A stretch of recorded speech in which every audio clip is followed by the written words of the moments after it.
মশা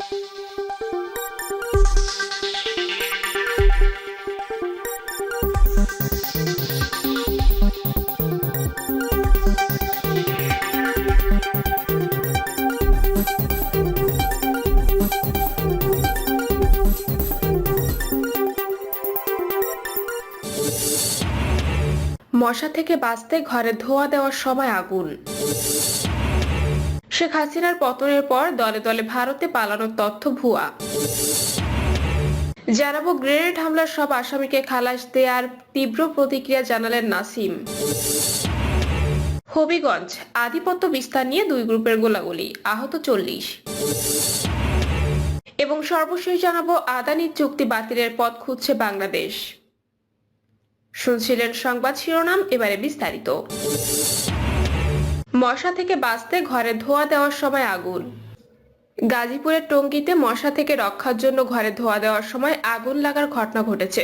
ফায়ার সার্ভিসে দুটি ইউনিট 1.5 ঘন্টা চেষ্টায় আগুন নিয়ন্ত্রণ করেছে, তবে আগুনে পুড়ে গেছে বসতঘর। দিবাগত রাত 8টায় টঙ্গীর দত্তপাড়া এলাকায় সাইদ মৃধা রোদের মঈনুদ্দিন মিয়ার বাসায় এই অগ্নিকাণ্ডের ঘটনা ঘটে। প্রত্যক্ষদর্শীরা জানান, দত্তপাড়া এলাকায় মঈনুদ্দিন মিয়ার বাসার সন্ধ্যায় বসতঘরে ধোঁয়া দেওয়ার সময় টিন শেডে আগুন লাগে। তাৎক্ষণিকভাবে ফায়ার সার্ভিসকে খবর দিলে ঘটনাস্থলে ফায়ার সার্ভিসের দুটি ইউনিট পৌঁছায়। ফায়ার সার্ভিস ও এলাকার জনগণের সহযোগিতায় আগুন নিয়ন্ত্রণে আসে। টঙ্গী ফায়ার সার্ভিসের ইনচার্জ শাহিন আলম জানান, 1.5 ঘন্টার চেষ্টায় আগুন নিয়ন্ত্রণে আসে। অগ্নিকাণ্ডে 5টি টিন শেড রুম পুড়ে গেছে। ক্ষয়ক্ষতির পরিমাণ 4 থেকে 5 লাখ টাকা হবে বলে তাৎক্ষণিক জানান তিনি। শেখ হাসিনার পতনের পর দলে দলে ভারতে পালানোর তথ্য ভুল। গত 5ই আগস্ট গণবিপ্লবের মুখে দেশ ছেড়ে পালিয়ে যান সাবেক প্রধানমন্ত্রী শেখ হাসিনা। এরপর ভারতীয় সংবাদ মাধ্যমগুলো খবর প্রকাশ করছে থাকে বাংলাদেশে সংখ্যালঘুরা নির্যাতনের শিকার হচ্ছে। এই কারণে অনেকে পালিয়ে ভারতে চলে যাচ্ছেন, তবে সংবাদ মাধ্যম তা হিন্দু জানিয়েছেন এ ধরনের কোনো ঘটনা ঘটেনি। হাসিনা সরকারের পতনের পর দলে দলে মানুষের ভারতে পালিয়ে যাওয়া বা ভারতে ঢোকার কোনো চেষ্টা হয়নি।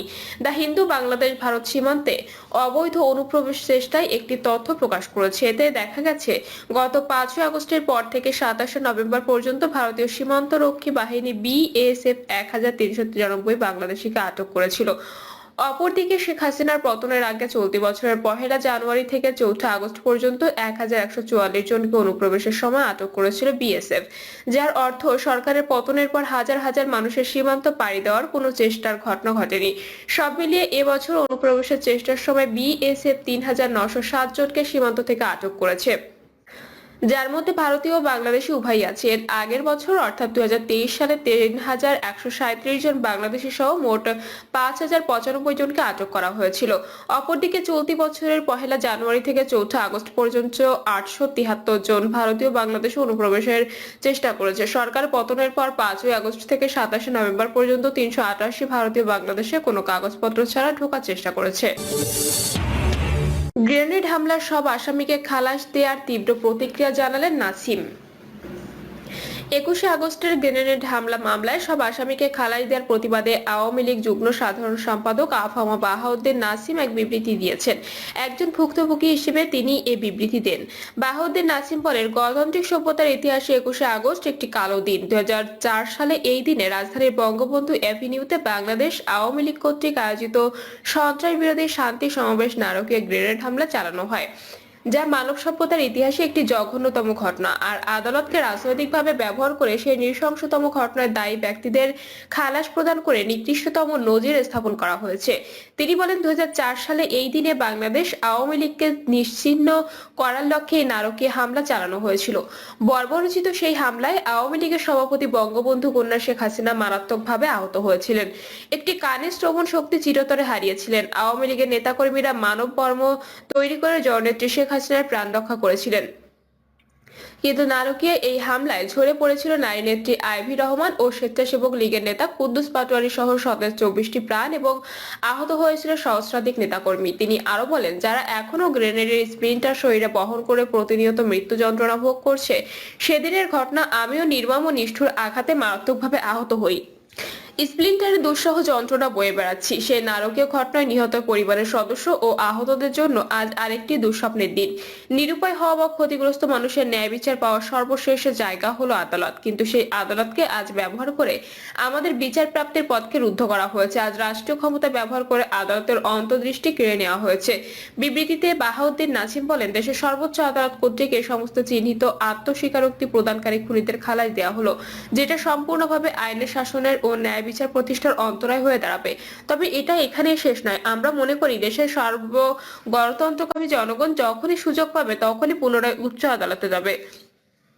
আর পাশাপাশি আমরা এই নারকীয় ঘটনা দায়ীদের সর্বোচ্চ শাস্তি নিশ্চিত করার সংগ্রামে নিরন্তরভাবে লিপ্ত থাকব। হবিগঞ্জ আধিপত্য বিস্তার নিয়ে দুই গ্রুপের গোলাগুলি, আহত 40। হবিগঞ্জের বানিয়াচংয়ে আধিপত্য বিস্তারকে কেন্দ্র করে দুই গ্রুপের সংঘর্ষে অন্তত 40 জন আহত হয়েছে।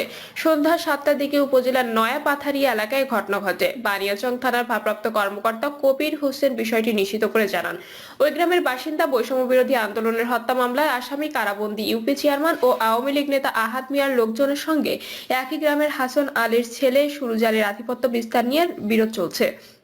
এর জের ধরে সন্ধ্যায় উভয়ের পক্ষে লোকজন সংঘর্ষে জড়িয়ে পড়ে। এ সময় আহাদ মিয়ার ভাই আওয়ামী লীগ নেতা আশিক মিয়া ও তার ছেলে যুবলীগ নেতা দীপজল আগ্নেয়াস্ত্র দিয়ে গুলি ছুড়ে এবং ককটেল বিস্ফোরণ ঘটায়। এ সময় উভয় পক্ষের সংঘর্ষে অন্তত 40 জন আহত হয়।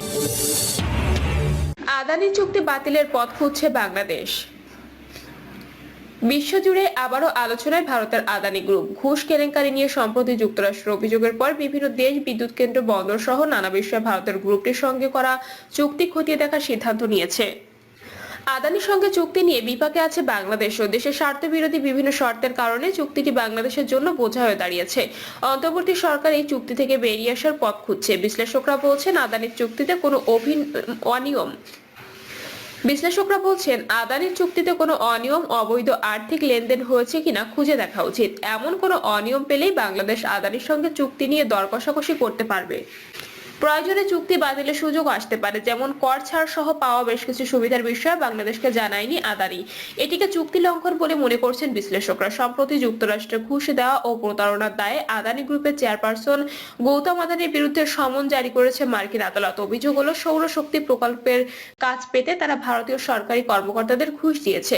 26 কোটি 50 লাখ মার্কিন ডলারের একটি কাজের ব্যাপারে এই ঘুষ দেন তারা। বিষয়টি গোপন রেখে যুক্তরাষ্ট্রের অর্থ সংগ্রহের চেষ্টা করেছিল আদানি গ্রুপ। এ নিয়ে 2 বছরের মধ্যে দ্বিতীয়বারের মতো সংকটে পড়লেন আদানি। ঘুষ অভিযোগে শেয়ার বাজারে তালিকাভুক্ত আদানি গ্রুপের কোম্পানি বাজার দর অনেকটাই কমে গেছে। কেনিয়ার চুক্তি বাতিল। যুক্তরাষ্ট্রের জালিয়াতির অভিযোগের পর কেনিয়া আদানির সঙ্গে বড় দুটি চুক্তি বাতিল করেছে। আদানি গ্রুপ কেনিয়ার প্রধান বিমানবন্দরে 185 কোটি মার্কিন ডলার বিনিয়োগের পরিকল্পনা করেছিল।